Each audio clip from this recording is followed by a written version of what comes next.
Assalamualaikum warahmatullahi wabarakatuh. Selamat pagi anak-anak. Semoga kalian sehat-sehat saja di rumah ya. Pada kesempatan ini, Ibu akan memberikan materi pelajaran PPKN kelas 9. Pada materi yang pertama, di halaman 1, bab 1, dinamika perwujudan Pancasila sebagai dasar negara dan pandangan hidup bangsa.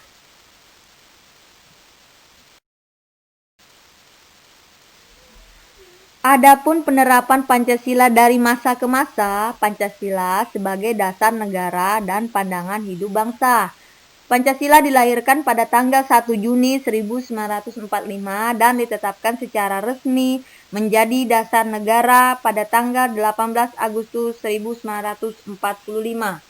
Untuk semakin memperkuat pemahaman kalian, berikut ini dipaparkan uraian materi berkaitan dengan perkembangan penerapan Pancasila sebagai dasar negara dan pandangan hidup bangsa semenjak awal kemerdekaan sampai dengan sekarang.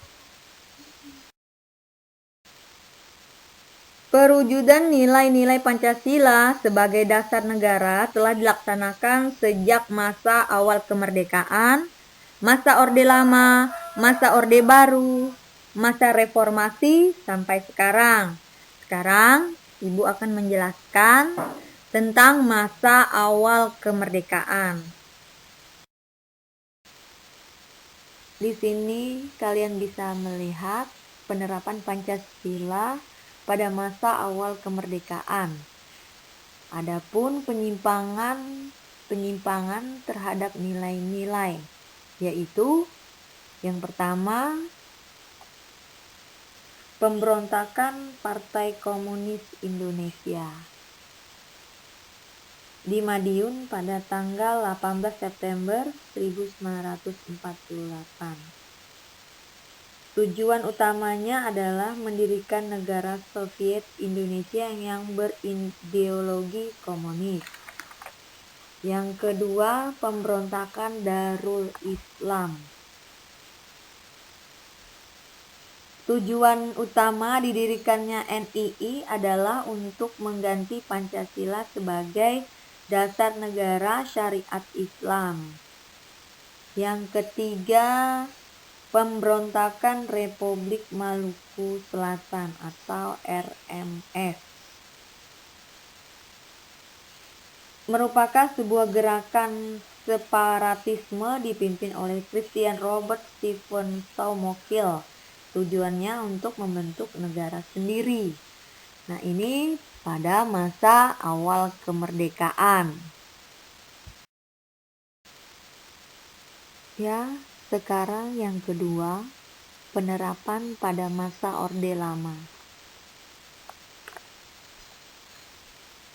Walaupun konstitusi negara sudah kembali pada Undang-Undang Dasar Negara Republik Indonesia tahun 1945, namun pelaksanaannya masih terdapat penyimpangan terhadap Undang-Undang Dasar Negara Republik Indonesia tahun 1945. Di antaranya adalah yang pertama, Presiden Soekarno ditetapkan sebagai presiden seumur hidup. Yang kedua, Presiden mengeluarkan penetapan Presiden tanggal 5 Maret 1960 yang membubarkan DPR hasil pemilu 1955. Yang ketiga, Presiden membentuk MPRS yang anggota-anggotanya terdiri atas anggota DPR, GR, utusan daerah, dan utusan golongan yang semuanya diangkat serta diberhentikan oleh Presiden.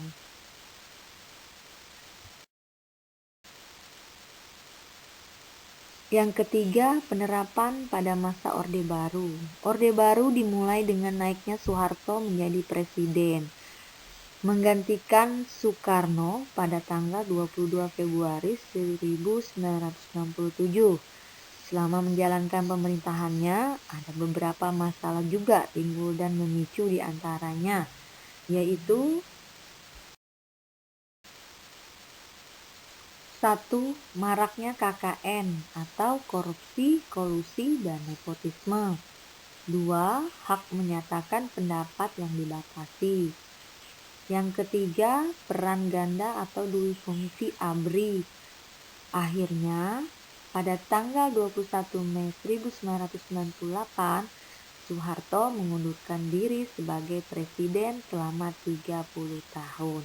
Itu penerapan pada masa Orde Baru.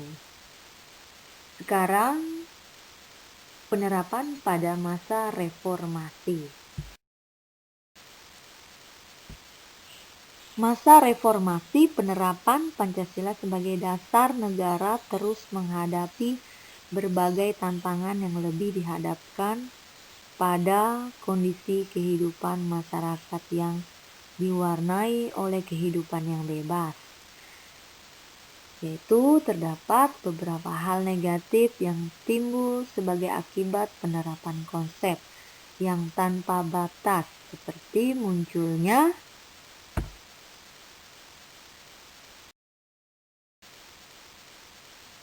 pergaulan bebas, pola komunikasi yang tidak beretika, peredaran narkoba dan minuman keras, aksi anarkisme serta vandalisme.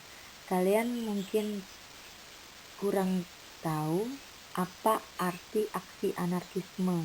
Ibu jelaskan, aksi anarkisme ini filsafat politik yang menganjurkan masyarakat tanpa negara atau lembaga sukarela yang mengatur diri sendiri.